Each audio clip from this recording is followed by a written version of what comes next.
Sahneye sanki yuxu kimi yaraşan. Əvvəlcə bir trio, sonra tək addım.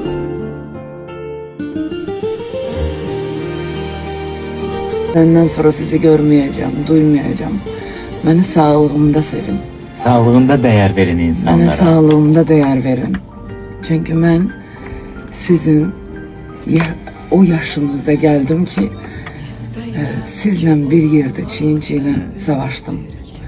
Beni sevenler, beni sevmeyenler demeyeceğim. Çünkü onlar bile beni sevir.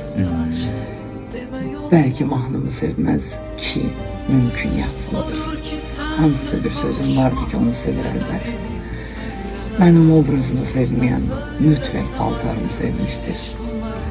Beni ümmiyetle kabul etmeyen mütləq ailesinde bir gün beni misal çekmiştir bak Röya.